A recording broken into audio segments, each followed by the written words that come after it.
Have you ever wondered what would happen if most life on Earth suddenly disappeared? Well, it's not a mere hypothetical. It's happened before. Let's take a stroll down the annals of Earth's history to about 443 million years ago. This period, known as the Ordovician-Silurian era, witnessed the first known mass extinction event. What triggered this cataclysm?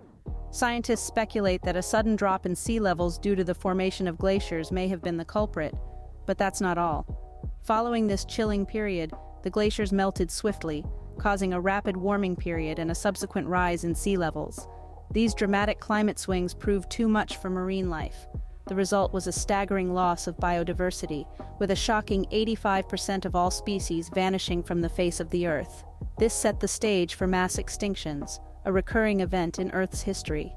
Fast forward to 252 million years ago, an event so severe it's called the Great Dying. Picture this. The Earth is going through a turbulent time. A vast region in what is now Siberia is experiencing violent volcanic activity.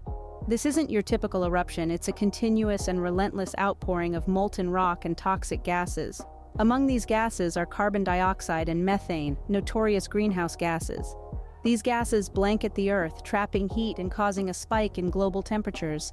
This isn't just a heat wave, it's catastrophic global warming. The effects are devastating. Ocean temperatures soar and oxygen levels plummet, creating deadly conditions for marine life. On land, the intense heat and drastic climate changes lead to similar destruction. This event, the Permian-Triassic extinction event, was a knockout punch to life on Earth.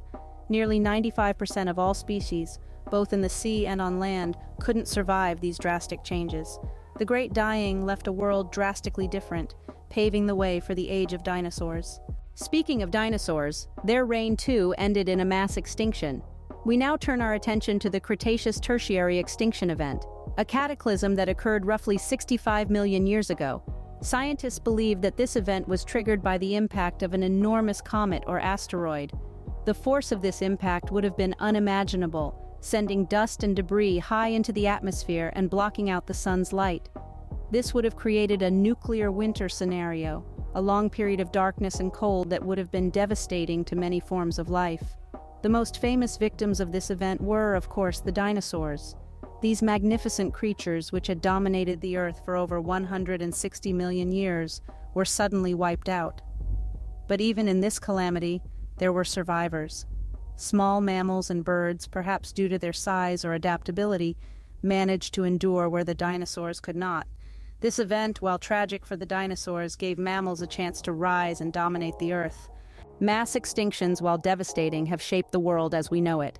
Each cataclysmic event, though initially creating a biological void, has subsequently led to an explosion of evolution. This burst of life rushes to fill the vacant niches, giving rise to diverse and fascinating new life forms. Take the dinosaurs' demise, for instance. Their extinction paved the way for mammals to rise and diversify, eventually leading to us, humans. This cyclical process of death and rebirth has sculpted the rich tapestry of life we see today, from the tiniest microorganisms to the largest mammals. However, there's a pressing debate ongoing in the scientific community. Some argue that we are currently in the throes of a sixth mass extinction, this time driven not by natural cataclysms, but by human activities. If true, this calls for urgent action to preserve our planet's biodiversity. So, while mass extinctions are a part of Earth's history, they are also a reminder of the resilience and adaptability of life itself.